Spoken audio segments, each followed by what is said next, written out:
Vought F4U Corsair, the deadliest reject. They called it the Ensign Killer, a blind, whistling monster that slaughtered its own pilots. But one illegal field modification changed everything. Discover how the Corsair conquered the Pacific. Subscribe now. The sound of the air through the wing inlets.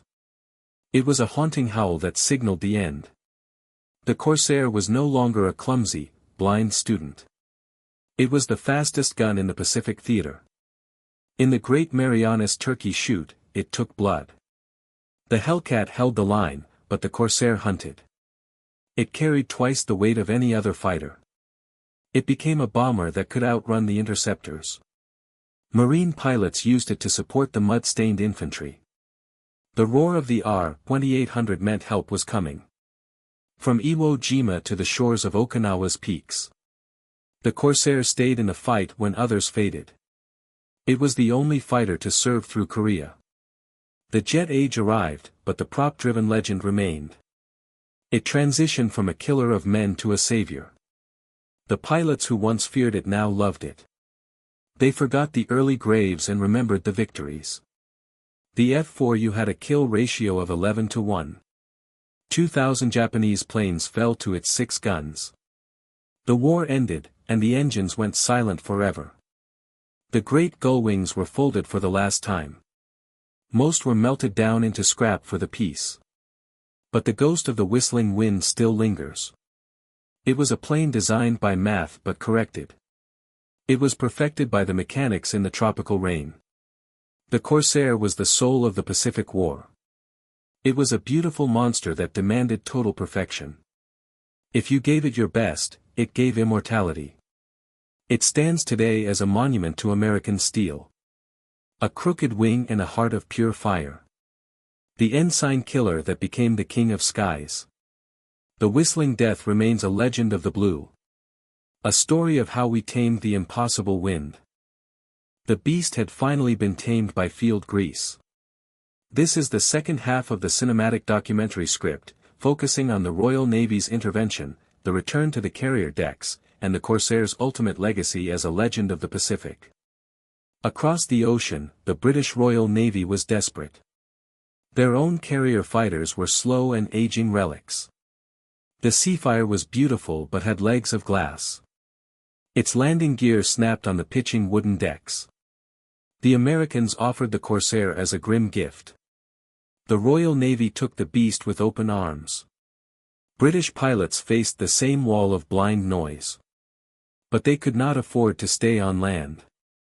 They had to land on decks or drown alone. A Royal Navy pilot named Eric Brown stepped forward. He was a man who lived to test death. Brown realized the straight-in approach was a suicide pact. If you cannot see ahead, you must look sideways. He pioneered the curving approach to the carrier deck. The pilot kept the ship in sight until landing. A continuous turn allowed a view of the signals. At the last second, the wings leveled for touchdown. It was a high-stakes ballet at 100 knots. The British also clipped the Corsair's long, tapered wings. 8 inches were lopped off to fit lower hangars. This accidental surgery improved the roll rate in combat. The clipped-wing Corsair became a terror of the fleet. Back in the States, the Navy watched in silence. The British were landing the Killer with surgical ease. The internal reports began to shift the heavy tide. Vought engineers finally added the Davenport stall strip officially. New shocks were installed to kill the deadly bounce. The cockpit was raised to give a better view. By 1944, the Corsair was finally ready for home. The Jolly Rogers had already carved a bloody path. They turned the Solomon Islands into a Japanese furnace.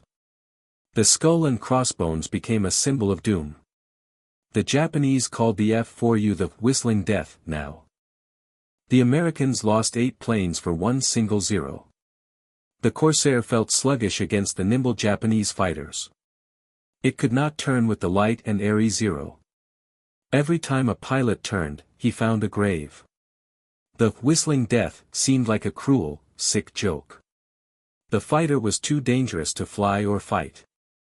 Morale in the Solomon Islands began to rot away. Maintenance crews worked until their bleeding fingers went numb. They patched holes but could not fix the fundamental flaws. Then came a pilot named Kenneth Walsh to lead. Walsh saw the power hidden beneath the handling sins. He realized the Corsair was never meant to dance. It was a sledgehammer designed for a single, heavy blow. Never turn with a zero, he told his men. Dive from the sun and strike like a falling brick. The hit-and-run tactic changed the face of the war. Use the speed to escape and the climb to reset. Walsh became the first ace to master the beast's fire. He proved the Corsair could kill if treated with respect. But the average pilot was not a natural-born killer. The casualty list from accidents grew longer every week. The Navy looked at the Grumman Hellcat with envy. The Hellcat was honest, stable, and easy to land. It took the prime spot on every carrier deck. The Corsair was a pariah in its own home. But in the shadows, a few men refused surrender. At Ondongo Airfield, the place of death, things changed. A maintenance officer named Davenport studied the wing's curve. He worked with an engineer to solve the stall. They found that the wings were fighting each other. Airflow on the left wing died far too early. They needed a way to make the stall symmetrical. Using scrap metal and wood, they fashioned a strip. A tiny piece of steel on the right wing edge.